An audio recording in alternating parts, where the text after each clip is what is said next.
Hello everyone, welcome to my YouTube channel the Priya diaries. I hope आप सब अच्छे होंगे। हमारी स्टोरी का नाम है तकदीर। ये उसका एपिसोड 10 होने वाला है। अगर आप सबको स्टोरी पसंद है तो वीडियो को लाइक करें, शेयर करें एंड कमेंट में ज़रूर बताइए कि आपको स्टोरी कैसी लगी। एंड चैनल को सब्सक्राइब करना मत भूलिएगा। चलिए हम चलते हैं हमारी स्टोरी की तरफ। रूही को कुछ अजीब सा एहसास हुआ, जैसे कोई उसके पीछे खड़ा हो। वो जैसे ही पीछे मुड़ी तो उसके मुंह से चीख निकलते निकलते बचा। और ठीक उसी टाइम उस काले साया ने उसके मुंह पर हाथ रख कर जोर से दबा दिया। श्श, शांत हो जाइए, मैं हूँ। उस साया ने अपने चेहरे पर लगा मास्क को हटाया और रूही ने उसका चेहरा देखकर एक गहरी सांस लिया। रूही ने गुस्से में बोला, ये कौन सा तरीका है मेरे रूम में आने का? दरवाजे पर क्या कोई बैट बोर्ड लगा है जो भूत की तरह मेरे सामने आ गए? चलो छोड़ो ये सब, ये बताओ क्यों आए हो आप? उस शख्स ने बोला, आपको कुछ बहुत ज़रूरी बात बतानी है। शायद ये सब जानने के बाद आप अपनी वाइफ को मिसअंडरस्टैंड ना करें और आपकी नाराज़गी दूर हो जाए। रूही कुछ पल उसे घूरती रही और फिर उसने बोला, मेरे और अक्षता जी के मैटर में कोई तीसरा बोले, मुझे ये मंजूर नहीं। ओके, अब आप यहाँ से जा सकते हो।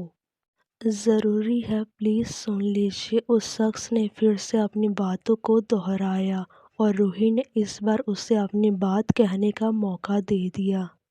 उस शख्स ने रूही को कुछ बताना शुरू किया, जिसे सुनकर रूही के चेहरे का एक्सप्रेशन पल पल बदलने लगे। कुछ ही पल में ना जाने उसके चेहरे पर कई एक्सप्रेशन आए और गए। आखिर में उसकी आंखों में आंसू आ गए और वो धप से सोफे पर बैठ गई। स, सगुन ने सुसाइड किया था? क्या अक्षता जी भी सगुन से प्यार करती थी? रूही ने लड़खड़ाते हुए पूछा। ना जाने क्यों इस टाइम उसके दिल में एक अलग सी बेचैनी हो रही थी, ये सोचकर कि कहीं अक्षता भी सगुन से प्यार ना करती हो।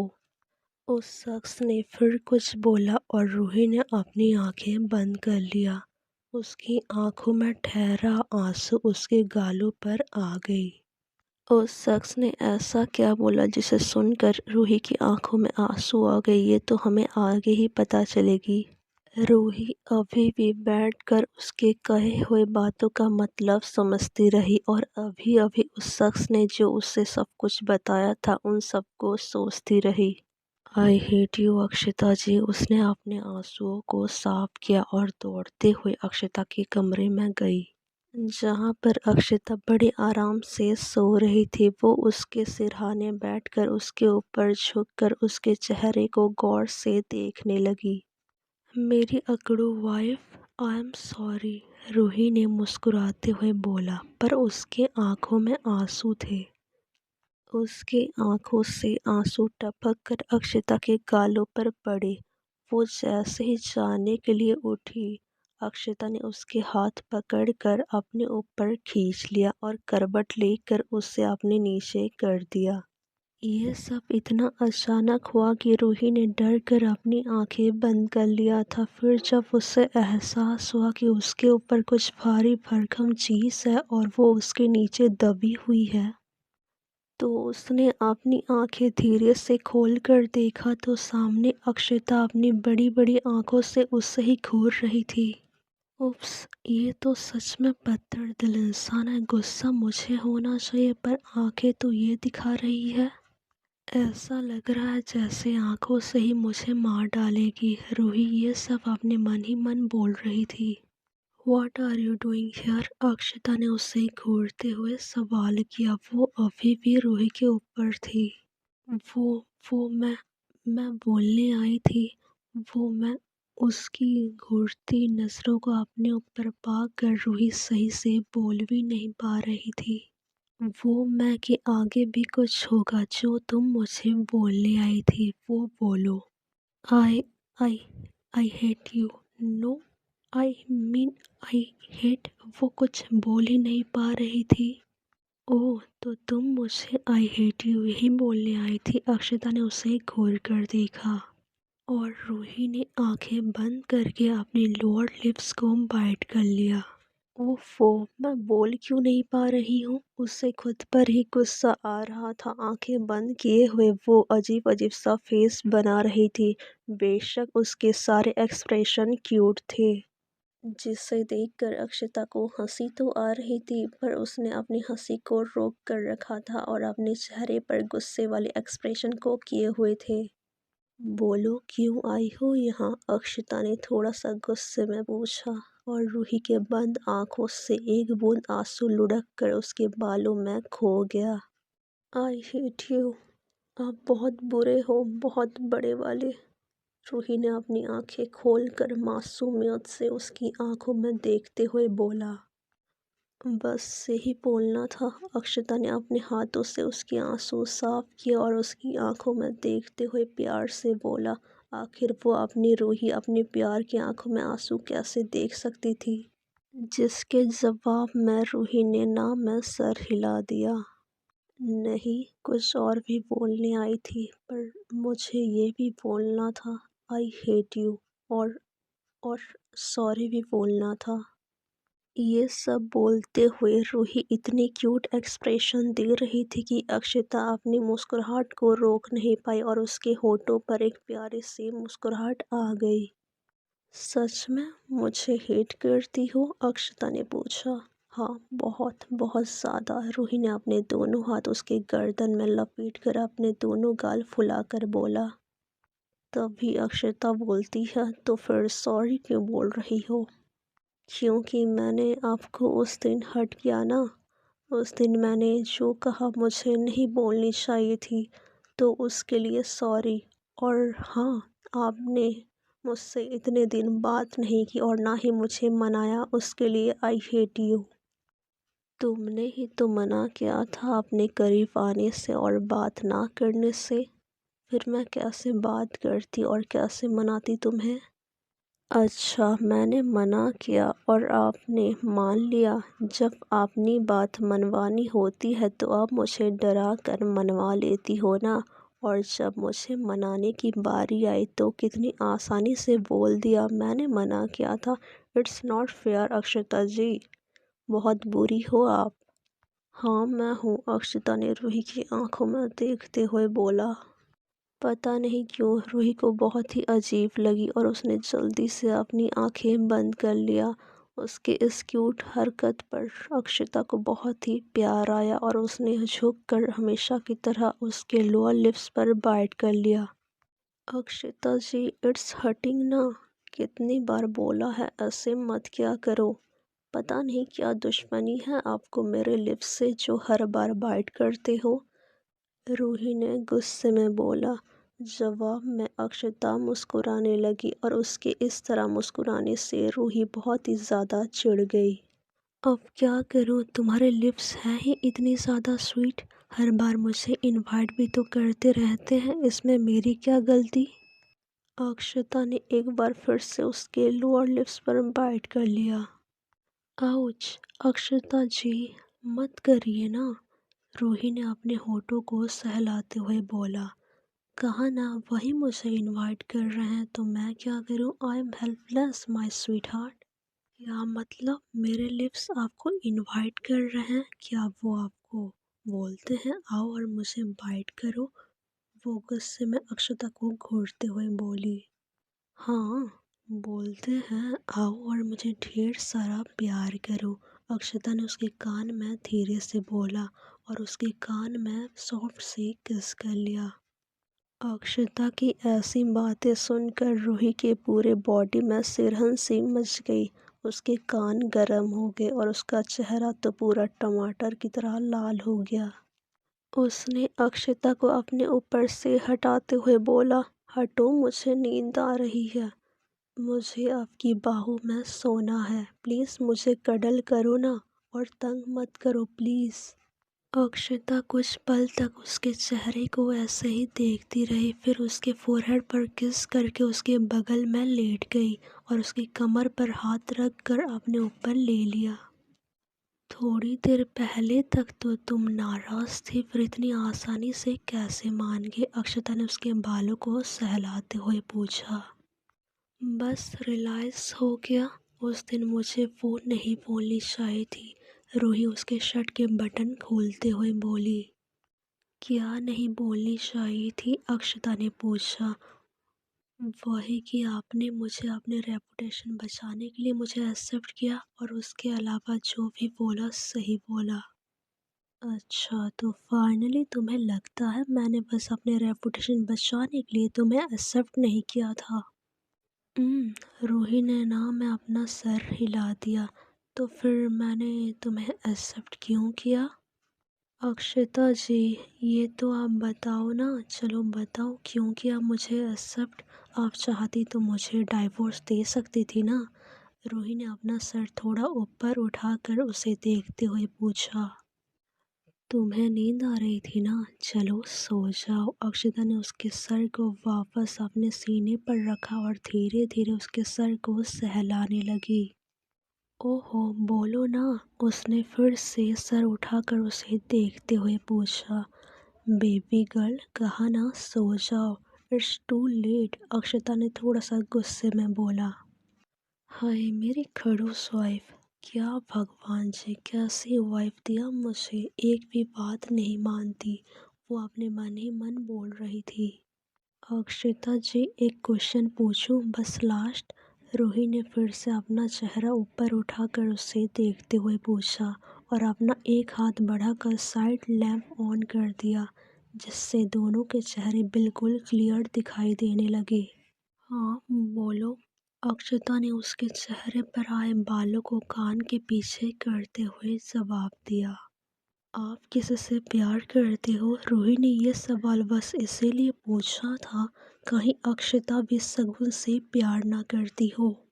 सो जाओ बेबी गर्ल, बहुत ज़्यादा रात हो गई है। अक्षता ने साइड लैंप ऑफ कर दिया।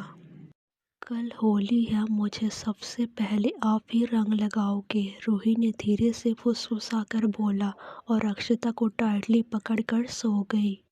अगली सुबह रूही ने कसकसाते हुए एक लंबी अंगड़ाई लिया और अपनी आंखें मलते हुए उठ गई, पर ये क्या, अक्षता तो उसके बगल में थी ही नहीं। उसे वहां ना देखकर उसका गुड मॉर्निंग बैड मॉर्निंग में बदल गया और उसके चेहरे पर उदासी छा गई।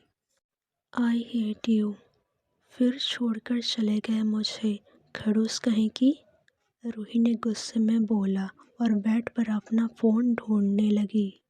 जैसे ही उसका फ़ोन उसे साइड टेबल पर दिखा, उसने उछल कर फ़ोन उठाया और अक्षता को कॉल कर लिया। आई हेट यू, कहाँ हो आप? कहा था ना कल सुबह सबसे पहले आप मुझे रंग लगाओगी, फिर इतनी सुबह सुबह मुझे छोड़कर कहाँ चले गई? अक्षता ने कॉल रिसीव करते ही रूही ने अपना बकबक शुरू कर दिया, जिसे सुनते ही अक्षता के होठों पर हल्की सी मुस्कुराहट आ गई। आफ्टर ऑल इतने दिनों बाद उसकी प्यारी सी वाइफ की क्यूट सी बकबक जो सुन रही थी। अक्षता के होठों की मुस्कुराहट देख उसके सामने बंधे तीन चार आदमी, जो कि ऑलमोस्ट अधमरे हालत में थे, और आसपास खड़े उसके बॉडीगार्ड हैरान रह गए। अभी थोड़ी देर पहले तक अक्षता गुस्से में बिल्कुल किसी शैतान की तरह लग रही थी, और अभी उसके होठों पर इतनी प्यारी सी मुस्कुराहट किसी को भी हजम नहीं हुई। आई स्वेयर बेबी गर्ल, अगर तुमने ये आई हेट यू बोलना नहीं छोड़ा ना तो बहुत ज़्यादा पछताओगी, अक्षता ने मुस्कुराते हुए बोला। नहीं, मैं तो बोलूँगी बोलूँगी, आई hate you, I hate you. क्यों छोड़कर गए आप मुझे, खड़ूस अकड़ू? ऐसे होली वाले दिन इतने सुबह सुबह कोई अपनी वाइफ को बिना रंग लगाए, बिना हैप्पी होली बोले जाता है क्या? और एक आप हो जो खड़ूस चले गए, रूही ने गुस्से में बोला। तुम्हारी जुबान कुछ ज़्यादा लंबी नहीं होती जा रही है? तुम्हें आइडिया भी है तुमने अभी अभी मुझे क्या बोल दिया है? अक्षता ने गुस्से में बोला। अभी थोड़ी देर पहले की उसकी वो प्यारी सी स्माइल गुस्से में बदल गई थी और उसके सामने बंधे हुए आदमी के साथ साथ उसके बॉडीगार्ड्स उसके चेहरे पर आती जाती एक्सप्रेशन देखकर हैरान थे। हाँ, मुझे पता है मैं क्या बोल रही हूँ, अकड़ू खड़ूस जो आप हो। आई हेट यू। मुझे सबसे पहले आपसे रंग लगवानी थी और आप मुझे छोड़कर चली गई। रूही ने इस बार रोते हुए आवाज़ में बोला, जिसे सुनकर अक्षता का गुस्सा पल भर में गायब हो गई। उसने गहरी सांस लेते हुए धीरे से बोला, खुद को मिरर में देखो and one more things, happy Holi my baby girl. जिसके बाद अक्षता ने कॉल कट कर दिया और रूही हेलो हेलो बोलती रह गई। उसने फ़ोन गुस्से में बेड पर पटका और उठकर मिरर के सामने गई और खुद को मिरर में देखकर उसके थोड़ी देर पहले गुस्से वाले चेहरा पर एक बड़ी सी स्माइल आ गई। क्योंकि अक्षता ने जाने से पहले उसके मांग में अपने हाथों से सिंदूर जो सजाया था और उसके गालों में भी हल्का हल्का गुलाल लगा दिया था। रूही ने अपने सिंदूर से भरी मांग में अपनी उंगलियां फिराई। उसकी आंखों में नमी छा गई थी। यू आर द बेस्ट अक्षता जी, उसने खुद से ही बोला। तभी उसकी नज़र ड्रेसिंग टेबल पर रखी एक छोटी सी नोट पर गई जिस पर लिखा था, ये मेरा हक है और अक्षता सिंह राठौड़ कभी भी अपना हक नहीं छोड़ती। दूसरी तरफ रूही का कॉल कटने के बाद अक्षता वापस अपने डार्क लुक में आ चुकी थी। वो इस टाइम बड़े से सोफे पर अपने पैर पर पैर चढ़ाकर बैठी हुई थी और ठीक उसके सामने 3-4 आदमी अधमरे हालत में बंधे हुए थे। कितनी बार बोला है, जब तक मैं अंडरवर्ल्ड में हूँ तब तक कोई भी लड़कियों, बच्चों या ड्रग्स की स्मगलिंग नहीं करेगा। तुम तीनों में से किसको मेरी बात समझ नहीं आई थी? अक्षता ने एक सिगरेट निकाल कर लाइटर से जलाते हुए बेहद सख्त आवाज़ में बोला। उसकी आवाज़ में इतना ठंडापन था जैसे सामने वाले को हार्ट अटैक दिलाने के लिए उसकी आवाज़ ही काफ़ी थी। बेटियां सबकी सांझी होती है, उन्हें देखो मगर सम्मान से। बच्चे भगवान के रूप होते हैं और भगवान के भविष्य के साथ खिलवाड़ नहीं करते। इस देश के नौजवान आने वाले कल के सुनहरा भविष्य हैं। उन्हें इस तरह जहरीले ड्रग्स की लत लगाकर बर्बाद नहीं करते रॉकी। शायद तुझे मेरी बात सीधी तरीके से समझ नहीं आई थी। चल अब तुझे क्वीन की लैंग्वेज में समझाती हूँ। अक्षता ने सिगरेट की एक लंबी कस ली और धुआं छोड़ते हुए अपने बॉडीगार्ड को कुछ इशारा किया। बॉस, कल हमने होलिका दहन मिस कर दिया, क्यों ना आज रावण दहन कर दिया जाए।